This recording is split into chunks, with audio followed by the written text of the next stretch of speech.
Welcome back to the Skid Factory, episode 2 of the poor man's Ferrari. Fiat. The Fiat. We pulled apart the blacktop 20 valve last episode and found a few things wrong with it. And since then we've pulled apart the silver top 20 valve, which I had sitting over in the corner there. So this came with the car. My brother bought this engine, I don't know, years ago and was told that it was a good runner. We pulled it apart and found, I don't know what it is with bolts and stuff, Alan, but there were so many bolts loose on this engine and also this, like no one has done anything up. We found many things wrong. Now we have kind of made up a bit of a plan as to what to do. So the pistons out of the blacktop engine were covered in carbon, and since speaking to my brother he said, oh yeah, it did use a lot of oil. So no doubt the rims are buggered, and hence why there was like 2 millimeters of cake on top of the pistons, so it was probably like a 12-to-1 compression instead of 11. So we've got those pistons cleaned up. The rods from Alan, grab one of those rods there actually, show the difference. So You want the bent one or the good one? whatever. Here's some rods from the Silvertop engine. Now I'm actually not too sure if these are actually Silvertop pistons or if they're from like a 4AGE ZE or something. No, Silvertop's definitely got big rods according to that SQ engineering Yeah, page. so the cool thing about, it's like any engine I suppose, you jump on the internet, you Google something, you find out some info. Google something with your brain engaged, because there's a lot of rubbish on the internet, but there's Yeah. also a lot of good info, so make sure you sort of fact check yourself as you're reading. So as you can see there's quite a difference in rod thickness between the two rods. That's the black top, this is the silver top. I do think the 4AG stuff, the 4AG ZE stuff is very similar to this. Yeah. But I'm not 100% sure. I'm not a full 4AGE guru, but You just again, pick it up as we go along. internet. So there's differences in the silver top head and the black top head. Main thing being the port size is, I think it was 2 mil bigger on the black top, and the black top throttle bodies are also, I think, also 2 mil bigger. Again, 3 mil, I think, 42 mil, was versus it? 45. No, there's no differences in the crank as far as we/the internet are aware. There's no differences in the blocks. They've both got oil squirters. This block seems to be a bit better. The bore seems in better shape. They've had quite a bit of wear on it. I've pulled apart both the heads, and we're at the stage now where we're going to remove all the valves and give this thing a bit of a clean up. Get inside the inlet port, clean up those castings on the inlet ports, and The cylinder head, like the pistons, is also covered in pretty hard carbon. yeah, So it's had some serious issues with oil burning. So rather than get the head shop to just clean it out, I'm going to get Woody to get on the die grinder and get some flat wheels and just do basic cleanup stuff that anybody can do with a Dremel or a die grinder or whatever. It's simple stuff. These heads are even easy to get apart. A lot easier than many Toyota heads. So it's all. We're still coming up with a bit of a game plan. We're thinking DIY garage rather than crazy race engine. Get it back on the road as quick as we can. So mix and match silver top rods, black top pistons, standard head, possibly cams. I don't know.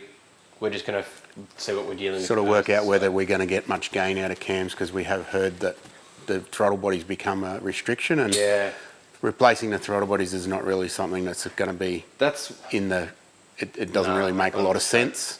The thing is with NA engines is, a lot of people back me up here too, to make good horsepower of an NA engine, everything has to be right, and you've got to spend so much money.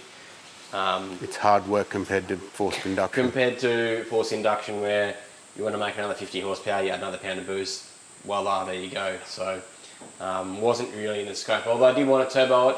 We originally said we were going to turbo it, Alan, then we decided not to. One of those things. I just think it's more of a awesome noises behind the back of your head. Well, you don't need to be going turbo noises fast. It's not a roll racing car. It's more of a hills listening to the mint throttle bodies wailing away. The hills are alive with the sound of the 20 valve. Board. So grab that camera, go over here and let's remove some valve springs. The annoying thing about pulling apart two engines is you end up having crap everywhere. So we've got our blacktop stuff over here and the silver top stuff is there. We know which is different. Apparently there's like 2mm lift difference in the cams or something, but 0.2 mil. was it 0.2, was it? Sorry, what did I say? 2 mil. Oh wow, that's huge. That'd be... Yeah. We've already moved some of the buckets and the valve springs. We've got this all laid out in order as to where they sit. So I don't think we've actually shown any kind of head stuff on the show before. No. So we're going to actually pull these valves out and give them all a buff up on the wire wheel and clean it up. Make sure they're not bent. There may be a possibility that the piston Had a bent rod and a buggered bearing. there was chunks of carbon off one of the pistons too, which kind of may mean they may have it contacted the head. These are an interference engine. I don't think the silver top is. That's a bad time. I forgot bent valves, but whatever. Removing the collets and the valve springs there, we've got a spark plug socket here, and it's got magnets inside it, so that sticks, and that's a good way to catch the collets. Most of the time, you can have a valve spring press and you line it up and pull it down and magnet and pull the collets out. Quick and easy way. These valve springs aren't like huge tension, so very light.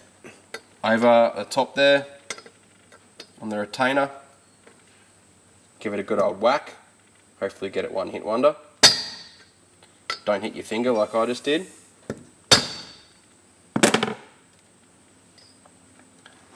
So there we've got the retainer and the collets shilling. Yeah, that's what the screwdriver's for, to dig them out.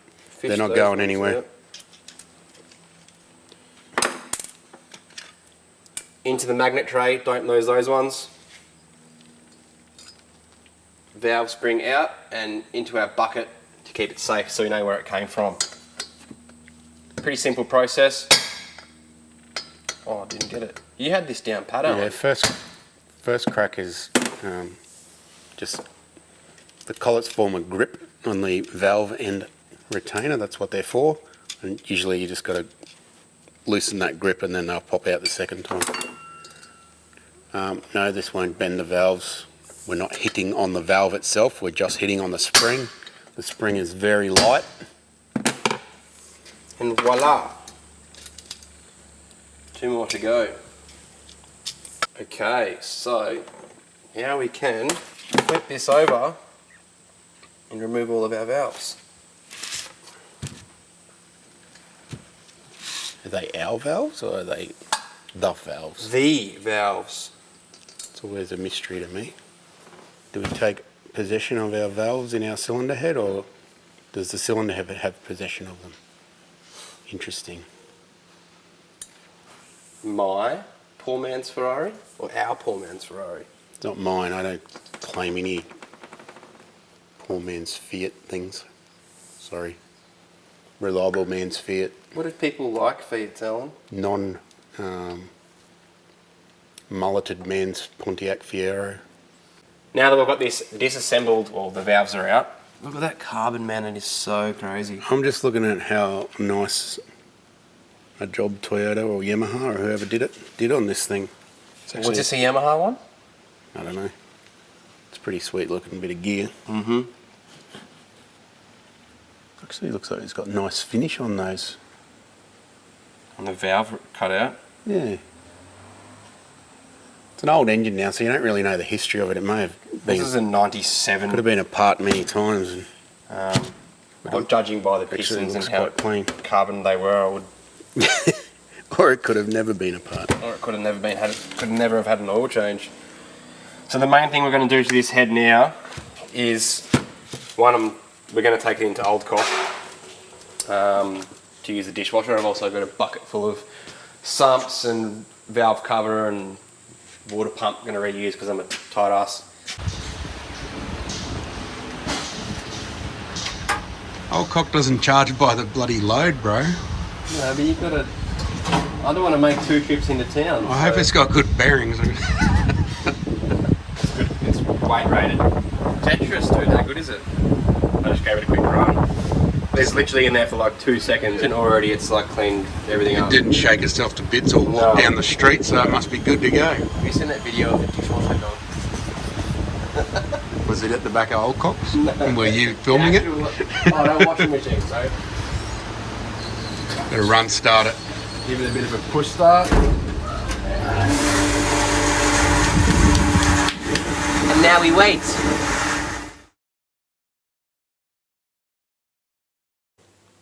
We've got everything cleaned up via the dishwasher and or some elbow grease via Woody.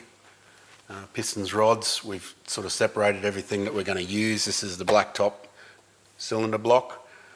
Silver top rods, the thick ones, black top pistons, silver top crank because the black top crank's buggered. And pretty much the entire black top head's going to be used. We've pulled it apart just to clean up the head, check everything out. Woody's going to vapor blast it, I think, to make it look like new. So the next step is we need to measure up and make sure this block is okay, and then we can move on from there. So we've got John in because he is the measuring king. Hey John. Morning. And we don't know what we're doing, we bring someone in that does know what they're doing. That's good advice in life. If you don't know what you're doing, ask someone who does. So John's going to measure the bores for ovality. If they're not round, we just cannot use this block. So that's the start. Then he's going to do the crank tunnel, make sure that's okay as well. Once those things are done, everything else can be pretty much fixed with light machining and that sort of thing. If that's okay, we'll dummy assemble everything and then put a couple of pistons in and we'll check for a 0 deck height. The reason for that is we want to try and bump up the compression as much as we can within reason with the stock parts. If there's a little bit of the piston is down the bore a little bit, we will machine the deck, which will both clean it up and also give it 0 deck height, which it should have. That will up the compression a little bit. We'll give it a little bit of head shave as well. Same effect. It's all got to be within reason, of course. You've still got piston and valve clearances to deal with. But because we're running ethanol, we're not concerned about upping the compression.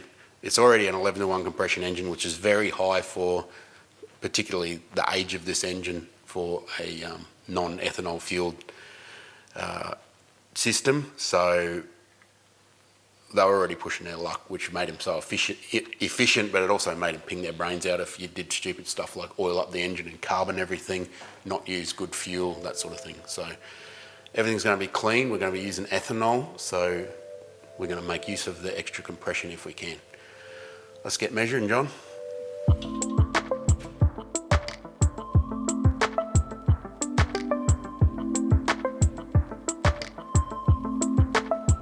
John uses micrometers to measure the bore and piston sizes to confirm they are factory standard 4AGE. He then uses a bore gauge to check for taper and ovality in the bore and makes an assessment on whether we can reuse the block with just a hone.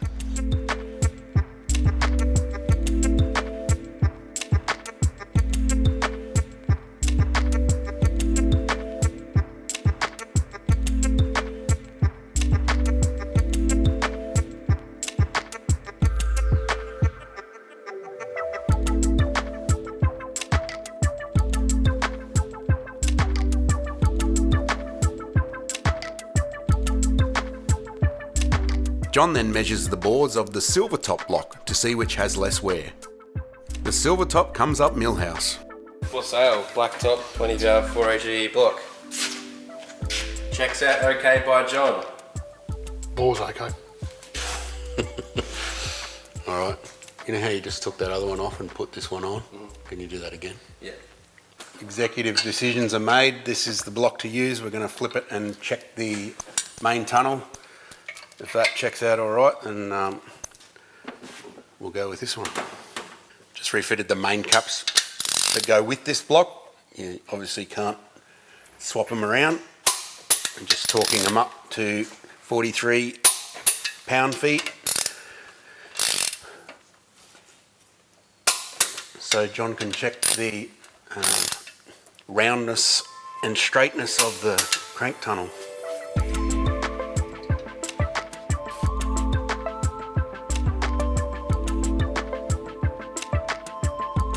John's straight edge has been passed down through the generations. He uses it to check the straightness of the main tunnel. The crankshaft, rods and pistons are then dummy fitted to measure the piston to deck height.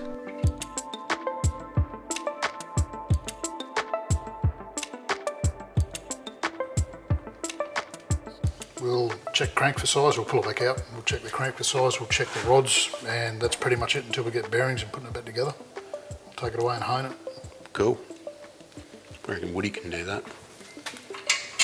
John's measured up the crank and the rods and they're all good. The snout of the crank where the front main seal sits front crank seal sits is pretty hay going, but that's easy to fix. As Al said before, I'm going to be vapor blasting some stuff. So I've got some mates from the 0 to 60 YouTube channel have got a vapor blaster, and they have told me that I'm allowed to use it to clean some stuff up. So I'm going to be doing the head mainly to get the inside of the exhaust ports right inside there to clean that up. But I will be using a wire brush on the end of a drill to clean the combustion chamber on the bottom side of the head there, just to clean up some carbon first. I'll then soak it in some Subaru cleaner and get to, after I use the rotary tool, I suppose you call it, up in the exhaust ports to clean all that carbon out, because it just is caked in there. There's like, in some places I would honestly say it's like another millimetre thick inside these exhaust ports. So gonna get busy with a wire brush. Would you call that a rotary tool? It is, eh? Yeah?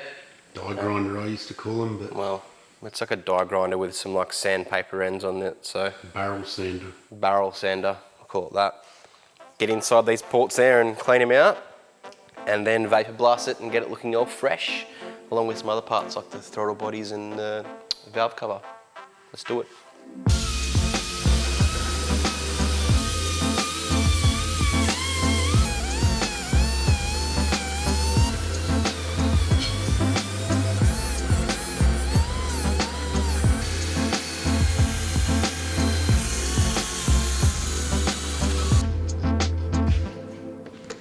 I've given the cylinder head a bit of a clean up with the rotary tool, just in the exhaust ports there, and I've soaked it in some seafoam under instruction from Andrew before I use the vapor blaster. So Andrew and his brother David have their own YouTube channel called 0 to 60, and I suppose you guys just... I guess the channel started off as real world 0 to 60 or 0 to 100 times, see what cars really do. So why 60 miles if we're in Australia? Well, I thought we'd try and target the American market. Yeah, you know? okay. That was the plan. Yeah. They do have some pretty cool videos on their channel, so definitely check them out. Maybe you can do a 0 to 60 on the MR2 when we're done. I'd actually love to. I want to hear this thing scream when it's all finished. Yeah. Well, behind us are some pretty cool bikes and obviously lots of tyres. 0 to 60 isn't your only job. No, I probably should say, 0 to 60 just starting off as a bit of fun. We do actually have real businesses that pay for us to do the 0 to 60 videos, but yeah, we've got a bike workshop. We're actually the importer for Golden Tyre in Australia. There's always something going on. Best tyres in the world, Golden tyres, get them on your bikes. So I've already done it's not even here, it's somewhere else, a quick part in the vapor blaster just to test. So let's turn the camera around and show you guys what the vapor blaster is all about. So why have you got a vapor blaster, mate? What's the go here? Well, the reality is we bought it to clean up a lot of the shock absorbers we do. We do a lot of work on vintage bikes, and they get a lot of corrosion on the aluminium shock bodies and that sort of thing, and this is the safest way to clean up a sensitive surface. Yep. The way the vapor blaster works, it's, I guess, similar process to bee blasting or sandblasting, but inside the bottom here, we've got a big slurry of water and abrasive. Now, the abrasive, you probably won't see it on the camera, but it's almost like talcum powder. It's very, very fine and it's very, very gentle. And the way the process works, it's basically that abrasive passing over the surface of the aluminium, cleans the pores out, and it just makes it look like new. Yep. But it's different to sandblasting because it doesn't dry out a surface, yes? Yeah, well, sandblasting will eat into the surface of the aluminium and actually damage the pores, where this is really gentle. A lot of the work we do will have stickers on the shock absorbers. We can make the aluminium look like new without taking the ink off the stickers. It's crazy how it works. That's awesome. So we've already done the starter motor, or part of the starter motor, as I said. We just had a quick go at that one. You'll probably flash up some before pictures, but yeah, she's come up quite nice. Well, a bit of a before is also this one here to kind of show. That's the back half of it, so. And that was a minute in the machine? Yeah, not even. I think we better get onto this one and do it properly. Yeah, for sure, 100%.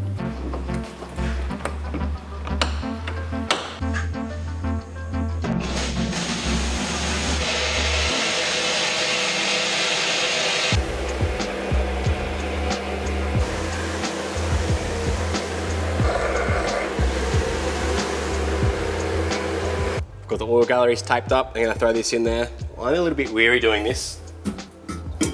Worried that I'm gonna block up the whole head full of material. What do you call this stuff again? I call it abrasive. but Abrasive. It's round glass bead. Whatever, send it. And then turn the air on and start. Wait, yeah.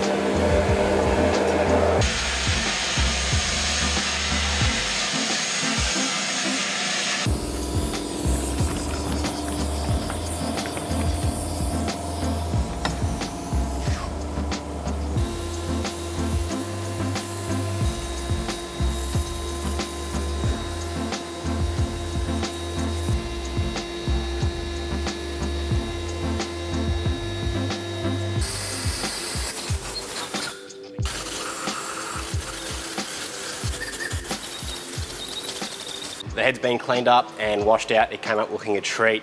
Gave it a wash out with a hose. There's a hose in here, and then with a fire hose out the back there. Gave it a dry with the air blower. Probably will give it another clean out later on after the head gets skimmed, just to be double sure that it's okay. I'm a bit worried about some of that abrasive getting caught in the oil galleries, but it's all right. I've done the thermostat housing and a few other bits and pieces, and they came up looking really nice. Now I'm on to doing the throttle bodies.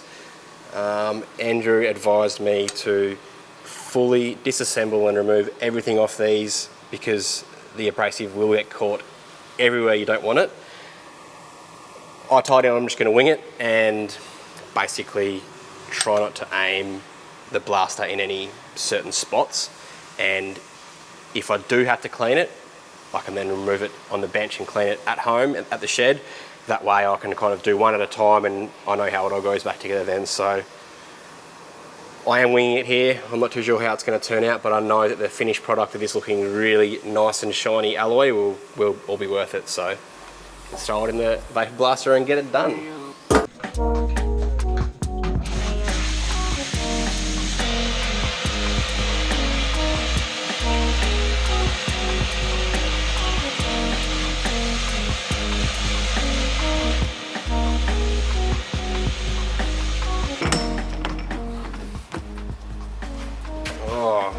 How is that?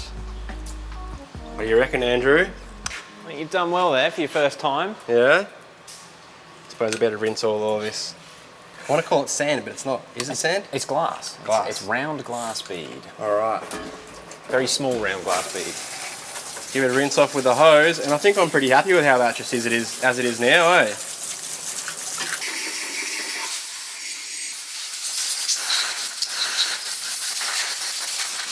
So that's me done and dusted here at 0 to 60. I don't know what to call you guys. We're a bit of everything, aren't we? 0 to 60, full force, Sunshine Coast vapor blasting, golden tyre. Yeah.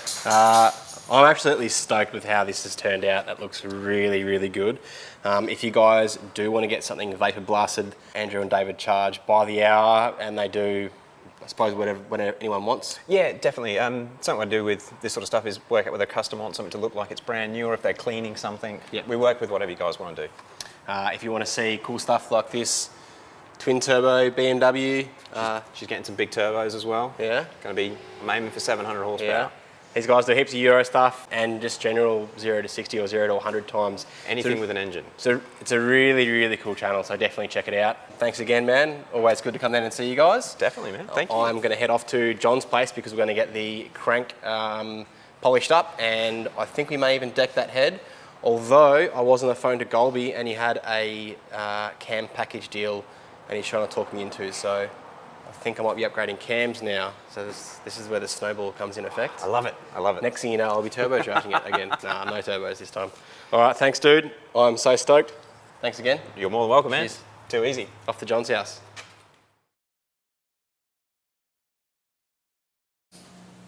I've come down to John's place to get the crankshaft polished. Polished, is that right? Yeah. Polished will do, yeah. Finished, yeah. Got a bit of a man cave going on here, mate. How cool is this? I do. Keeps me out of the house. Got a drag car here. This thing's pretty serious. Yeah. It's getting me. Yeah. So what's the PB in this thing, mate? Have you raced it recently? No, I haven't raced it for 2 years. Haven't raced it with turbos on it. Okay then. Oh, not with the turbos. No. Okay. It was NA last time. Sweet. And carby. Carby, Yeah. old school. Yeah, wow. Apparently you don't have to tune them. Oh, yeah, says Al. How long have you had this thing for? I've had this since '96. Wow. Really cool. Really cool. Didn't look like that though. And you've obviously done all the work here yourself then? Everything except for the transmission and the diff centre. Yeah, wow. How cool is that? Well, I think we're going to have to follow you to a track and get this thing boogieing down the quarter, mate. Yeah, we'll have to do it soon. Yeah, yeah? Get a testing tune going? Yeah, test and All tune or right. something like that. All right, let me know. I'll bring the camera. So you've got the crank already on the lathe over here, mate? Yep, set up.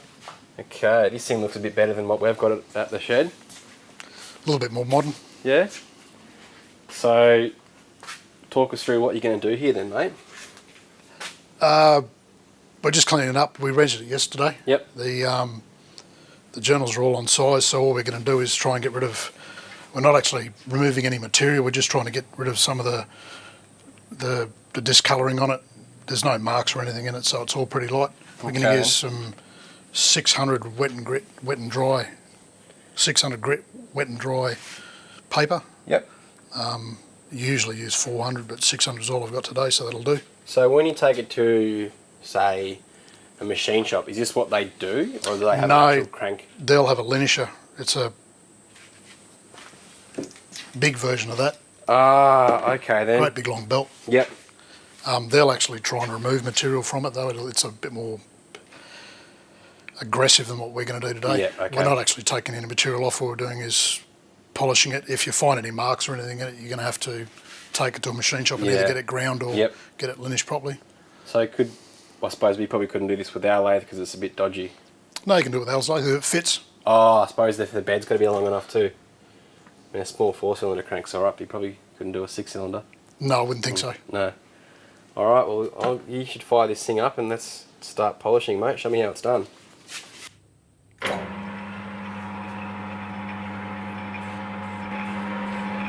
Obviously keep your fingers well clear of it.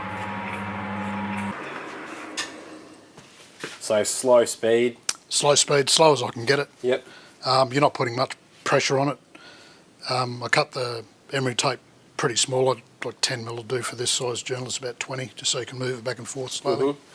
All you're trying to do is just, you're not actually removing material. All you're trying to do is put a finish back on it. There's one I haven't done. So there's not much difference. There's no marks in it. If you find you've got marks from the bearing contamination or something like that, you will have to take it and get it ground. But these are all on size. We've measured them. No, cool. I can see the colour difference in the two there. So yeah, that's great. Awesome, mate. I suppose we continue and if you get them hot tanked, you'll get rid of all the discolouring on the rest of it. No, not worried about that. Maybe I could have vapor blasted the crank, mate.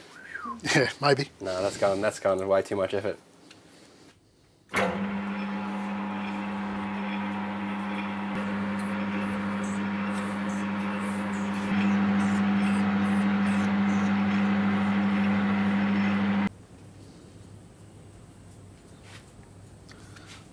They're all good. Here's John's mill, which is a pretty sweet addition to your man cave. I just got off the phone to my mate Golby, and he told me that in a week I need to put a set of cams in it because standard NA cars, well, they're fun, but it's going to be a lot funner with a set of cams in there. So getting a hold of a set of Kelford 194B cams and some valve springs to suit. I think it's like a 270 degree duration with a 0.71 millimetre lift, something along those lines. I probably got that wrong, but that's all right. So we're going to do this all here. John's going to obviously set this up and level the head and deck the head. We're then going to install some cams, and we are going to measure valve clearances and show you guys how to set them up, because ideally, well, reality is you don't actually have to remove the head to install a set of cams, and if you are doing this at home, we're just going to show you how to get a set of feeler gauges out, how to measure and find out the correct shims to order for your head, because these are a shim under bucket. So we have to wait for the cams to arrive first, and then I'm going to come back down to John's. He's going to have this all set up, and we'll show you guys how it's done. So until then, we'll see you guys soon.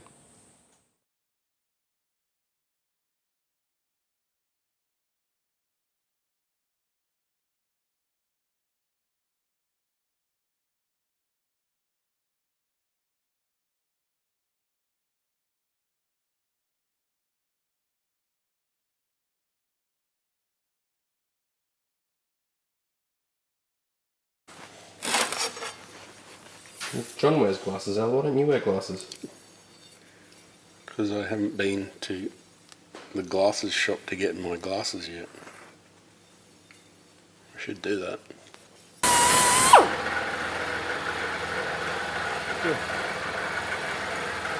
Should I be wearing a face mask? Yes. Well, isn't that's what that thing under your lip is? I say send it, but if I ruin a motor, I'll be really You'll be annoyed. fine. We just got to clean it afterwards. That's the worst that could happen.